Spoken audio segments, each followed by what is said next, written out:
ce matin, quelqu'un m'a partagé une vidéo de la prêche télévisée, de la propagande pour l'ACPR et contre N26, blablabla. Oh, il y a des clients qui blanchissent de l'argent, dites donc. Et qui se font fermer les comptes par l'ACPR. C'est quoi l'ACPR? C'est l'autorité, vous savez, sur les banques et tout. L'ACPR, qui est une association privée, si, c'est privé, de connivence avec FGDR, vous savez, le Fonds de garantie des dépôts et de résolution.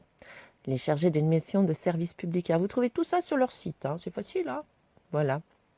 Il est l'opérateur de crise du secteur bancaire et financier. Remarquez bien que bancaire et financier sont toujours distincts. Hein, ils sont toujours distingués. Ils ne sont pas ensemble. Il protège les avoirs des clients et les indemnise en cas de défaillance de leur établissement. Le FGDR alerte le public sur les agissements d'escrocs, qui les contactent par courriel, etc. Oui, parce qu'ils veulent informer sur les risques d'usurpation de l'identité du FGDR. Bah oui, ils ne vous contactent jamais en direct, et puis vous n'avez pas le droit de les contacter. Hein. Vérifiez la protection de ma banque. Les établissements bancaires et financiers, n'est-ce pas, en activité en France, adhèrent et cotisent obligatoirement au Fonds de garantie des dépôts et de résolution sur agrément de la CPR. Leur adhésion est une condition même de leur activité. Ainsi, en cas de défaillance de l'un d'entre eux, de qui? Le FDR protège et indemnise ses clients, grâce à 3 mécanismes. La garantie des dépôts, la garantie des titres, la garantie des cautions. Alors déjà, c'est une entité, n'est-ce pas, qui propose à une autre entité de vérifier les entités et d'indemniser des entités. Ah bah il vous parle aussi, hein. Donc je détiens des comptes et des livrets bancaires. Non, c'est pas toi le détenteur qui te fait indemniser. Donc je vous invite toujours à lire tout ça. Voilà. Donc mission de service public. Hein. L'exercice de ces missions suppose, sur les plans juridiques et opérationnels, de construire des outils spécifiques et de les faire vivre dans la durée avec l'ensemble des acteurs du secteur bancaire et financier. Non, pas toi. Chut, couchez. C'est aussi un métier marqué par une dimension internationale, car le cadre réglementaire du FGDR émane largement de textes européens. Les échanges avec les autres fonds de garantie européens et internationaux constituent un facteur essentiel de performance, d'anticipation et de progrès. C'est pas faute de dire les choses. Hein. Le FDR, un acteur en profonde mutation. Bon, c'est pas lisible, là, ça a tout au capital, là. C'est surtout depuis la crise 2008. La crise, pas pour tout le monde. La crise financière déclenchée en 2008 a conduit les autorités à renforcer les outils de gestion des crises financières. L'Union européenne a décidé dès 2009, etc. Le FGDR, oui, parce qu'il vous parle. Il agit, hein. Il s'est attelé à la charrette, à tirer les conséquences de cette nouvelle exigence. Il a travaillé à définir, c'est lui qui travaille, hein. Il a travaillé à définir la nouvelle réglementation avec les autorités publiques. Alors, qui sont les autorités publiques? Qui sont derrière le FGDR? Ça vous paraît pas très anonyme, tout ça? Sans compter que, en fait, il n'y a pas de dirigeant statutaire, pas de dirigeant fonctionnel. Il n'y a pas de remise de bilan non plus. Hein. Non. Pour accroître sa capacité opérationnelle à gérer ces nouveaux enjeux, il a développé ses ressources informatiques, étoffé ses équipes, contracté avec un nombre croissant de partenaires extérieurs. Le nouveau modèle construit, il s'est agi aussi d'entrer dans une phase de maintenance, un contrôle régulier sur la capacité de chaque établissement de crédit a également été instauré sur une base annuelle. Et le FDR s'est astreint lui-même à un cadre de stress test. C'est quoi, stress test? Permettant de garantir en permanence son opérationnalité. Il s'est aussi tourné vers les clients des établissements bancaires en déployant une politique de communication active. Vous parle, mais vous parle pas. Toutes les sociétés qui reçoivent un agrément de l'autorité de contrôle prudentiel et de résolution, un CPR, en qualité d'établissement de crédit, de prestataire de services, d'investissement ou en tant qu'intermédiaire financier, habilité à délivrer des engagements de caution réglementés adhérents au FGDR. Si vous ne voyez pas le chat qui se mord la queue ou le serpent qui se mange la queue, pour le système de garantie des dépôts. Chut, pas pour toi. Sont également adhérents tous les établissements financiers entrant dans le champ de résolution opéré au niveau national et donc contributeurs du Fonds de résolution national.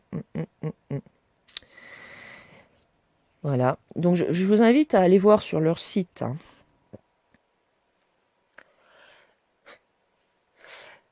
L'autorité de contrôle prudentiel et de résolution, ACPR, en fixe les modalités générales de calcul après avis du conseil de surveillance du FGDR.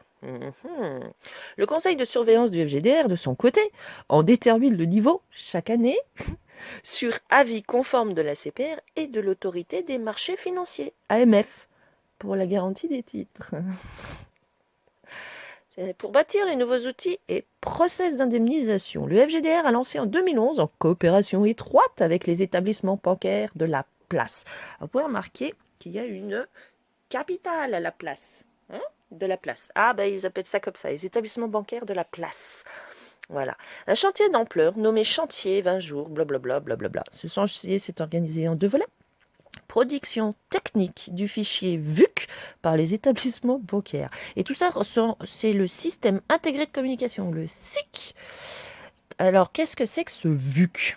Les établissements bancaires, sur leur responsabilité, doivent identifier les clients et leurs dépôts, éligibles ou non, on est beaucoup d'élections, ou non, à la garantie des dépôts, calculer leur position à la date et à l'heure du prononcé de l'indisponibilité des dépôts donc par la CPR et les transmettre au FGDR dans un délai de 2 jours après ce prononcé. Cette obligation se matérialise par la remontée d'un fichier nommé des vues uniques clients, dont la production est contrôlée annuellement par le FGDR. Voilà. La plateforme de traitement de bout en bout, dite système intégré d'indemnisation et de communication, l'architecture générale du projet, blablabla, une solution informatique au cœur de prestations connexes nécessaires au bon fonctionnement de cette solution. Bon, je vous invite à aller voir, c'est pour la sécurité financière. Voilà. Il faut bien décortiquer pour voir qui est le client, qui est indemnisé, qui l'est pas, selon quoi, etc. Faire connaître la directive DGSD2 adoptée le 16 avril 2014, UE, et sa transposition en droit français ont apporté des avancées significatives en matière d'information envers les déposants. Les clients des banques bénéficient désormais d'une information renforcée sur la garantie des dépôts, diffusée par les établissements bancaires sur les modalités suivantes. Je vous laisse regarder. Les travaux au sein de l'EFDI. Mais qu'est-ce que c'est que cette bestiole ? Encore une bestiole un petit peu d'origine... L'European Forum of Deposit Insurers, dont le FGDR est l'un des membres fondateurs en 2002, rassemble tous les assureurs dépôts européens au-delà même de l'Union européenne. Le FGDR assure depuis septembre 2016, via la présidence de l'EFDI, le pilotage de cette association, impliquant ainsi le Fonds de garantie français. Oh, tu mets en danger la sûreté de l'État. Ah non, pas nous, mais eux, oui. Plus encore qu'auparavant. Plus qu'auparavant, ils reconnaissent qu'avant, si c'était le cas, dans la dimension européenne et internationale de la garantie des dépôts. Ah là là, vous avez aussi les axes de travail de l'EFDI. Ah non, mais c'est intéressant, hein. Et tout ça sous le contrôle des travaux de l'ABE. AB, ah bah oui. Religion oblige. L'autorité bancaire européenne. Non, mais si, avec la task force de l'ABE. Mais c'est quoi la task force ? Cette task force rassemble les autorités publiques et les fonds de garantie de l'Union européenne et constitue une plateforme de coopération sur les aspects techniques et opérationnels de l'activité de garantie des dépôts. Le FGDR, comme la CPR, y participe activement depuis l'origine. Je vous invite vraiment à aller voir tout ça. Alors, vous avez l'IADI aussi, l'International Association of Deposit Insurers. Les assureurs ont fait leur... Enfin bref, vous voyez tout ça. Il y a les corps aussi. Ah oui, les core principles. Enfin bref. Aux côtés de l'autorité de contrôle prudentiel et de résolution, la CPR, la Banque de France et les autorités publiques, sa mission est d'intervenir dans la gestion des crises bancaires en amont, etc. etc. Alors, c'est qui l'autorité publique ? Ah ben c'est le ministère des Finances, de l'économie et des finances, dis donc. Ah bon ? Ben oui. Voilà, ils indemnisent les comptes et les livrets. Ah non, pas toi. Chut, pas toi. Alors, Union européenne, Council of Europe Development Bank ou Council of Europe Development Bank, CEB, qui lui-même est enregistré à la Securities and Exchange Commission, la SEC. Vous savez où sont déclarées toutes les US personnes et les faillites des gens? Non, pas de la banque. Oh.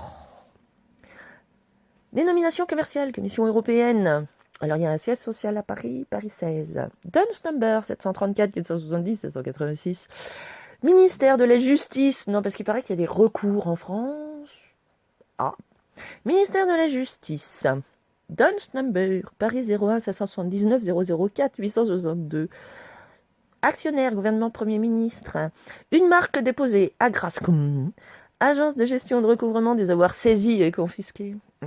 16 filiales, dont l'agence de gestion de recouvrement des avoirs confisqués, Dance Number, siège social, Paris 02, 262 901 988. Alors, secrétariat État mignon, vous savez, le truc. Transition numérique et communication électronique, Duns Number. Sénat, Duns Number. Assemblée nationale, Duns Number. Conseil constitutionnel, Duns Number. Conseil d'État, Duns Number. Ah, ministère de l'économie, des finances et de la relance, Duns Number. Paris 12 380 855 445. Et ben voilà. Actionnaire, gouvernement, Premier ministre. Oh, oubli qui est quand même intéressant parce que c'est quand même dedans, hein, voilà. Le FGDR réunit régulièrement les acteurs du secteur bancaire. Les plénières avec les adhérents restent un rendez-vous important et récurrent avec la place, portant sur les travaux du système d'indemnisation et de communication, SIC, les contrôles réguliers des fichiers VUC et les travaux liés à la communication avec les déposants. Ces rencontres s'opèrent grâce au soutien actif de la Fédération bancaire française et de l'Office de coordination bancaire et financière. Encore. Relations avec les autorités publiques. Créé par la loi, cite-la-moi, hein, chargé d'une mission d'intérêt général, confortée par une surveillance publique. Ah bon? Le FGDR est un organisme de droit privé doté d'une gouvernance issue du secteur financier. Faut que je la redise ou c'est bon, vous avez entendu? Le président du directoire du FGDR reçoit un agrément spécifique du ministre de l'économie et des finances. Il l'a dit l'autre à la téloche? Lequel nomme un censeur qui assiste sans voix délibérative aux travaux du conseil de surveillance du FGDR. Ce modèle rend le FGDR proche à la fois des acteurs financiers et des autorités publiques. Voilà, non mais il faut... voilà... Alors, l'ACPR est elle-même une autorité désignée pour superviser le système de garantie des dépôts, d'accord, par les acteurs financiers et bancaires. Bonne journée.